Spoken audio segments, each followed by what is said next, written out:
Khamzat Chimaev beat Kumaru Usman to earn a championship title shot. While Khamzat had a strong mindset that led him to win, Kumaru Usman also made a few mental errors that led to him losing. My name is Bryce. I'm a mental performance coach, and I'll be giving you a full breakdown of both of their mindsets going into and during the fight. To do this, I watched every pre- and post-fight interview of both fighters, and here's why the fight went the way it did. What does it mean to you that you're going to potentially get a title fight? I didn't come here for the titles, make money, be happy, fight somebody. This is a very valuable approach to have. A lot of people grow up wanting to go pro because they want the money, the fame, to win a trophy or title. But Khamzat went pro because he couldn't imagine doing anything else. He loves fighting for the sake of fighting, and with that passion, you'll be able to keep moving forward through the good and the bad for a long period of time. I was in the gym, but small room, 2 meters. All I own is just bad, the training stuff.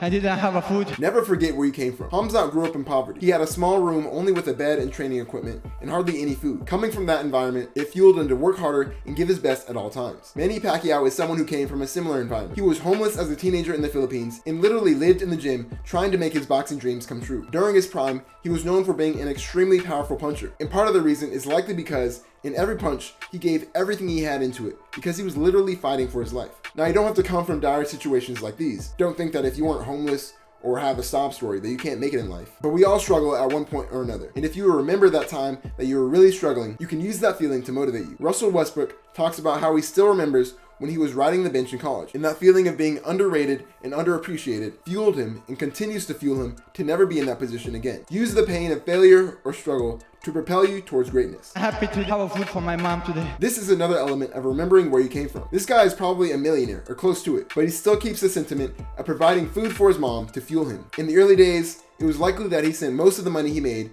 back to his mom to make her life easier. And even though now they're probably both living comfortably, winning and earning money still holds that same value of providing for his loved ones. This is Khamzat's reason why he wants to achieve his goals. To push yourself to the absolute max, you need to know why you want to achieve a certain goal. Providing food for your mom is a strong why, and that's likely the primary reason why Khamzat was able to put in so many hours in the gym and keep going when he was struggling. Your coach said that not only is the goal to be champion, but it's to be the best ever. How do you do that? You will see soon.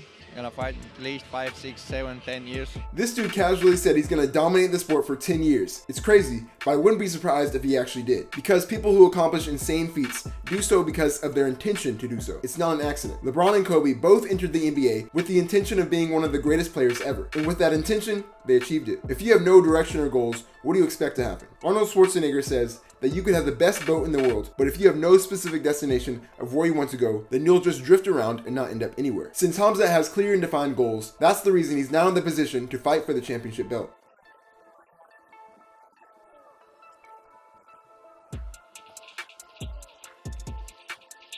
This is a fighter who's willing to do anything to win. I mean, how many people would break their hand and still continue fighting? If he dropped out mid-fight because he broke his hand, no one would blame him for it. Yet he finished out the fight and dominated each round, even with a broken hand. Khamzat has learned the power of making no excuses. If he dropped out of the fight for a broken hand, no one would blame him, but he also wouldn't win the fight, or get the title shot he now has that he's been dreaming of for so long. Excuses are the quickest way to hold you back. I coach a youth soccer team, and one of the things that I tell my kids is that if the other team fouls you, get up and keep playing. I don't let them lay on the ground and feel sorry for themselves, because what they realize is that if they just get up and keep playing, usually the problem isn't that big of a deal. And even better, you'll be surprised what you can accomplish when you roll with the punches and make the most of your situation. If Khamzat made an excuse, he would have lost the match and his title shot. But since he kept fighting with no excuses, he ended up winning the fight.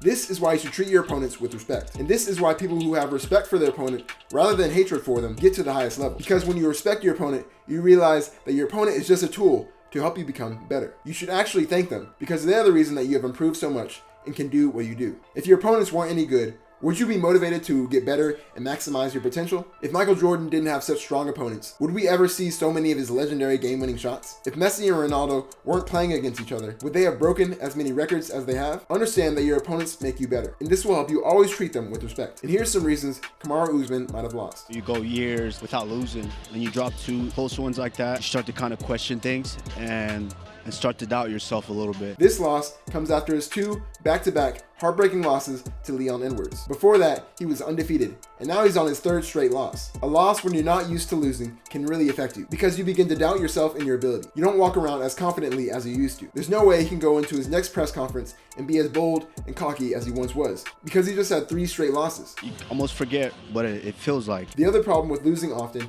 is you become used to losing. After losing a lot, it begins to lose its sting, and you just accept it as your new normal, which is a dangerous downward spiral for a championship caliber fighter like Usman. This is where it becomes all mental. You have to remind yourself of the pain of losing and what you want to avoid, but you also have to remind yourself who you are as your most confident version. For Kumaru, I would say watch highlights of his best fights often and replay all of his wins. This belief and mindset that he's a winner will give him that extra edge to return back to his winning ways. But that's why I think the fight went the way it did. Why do you think the fight went that way?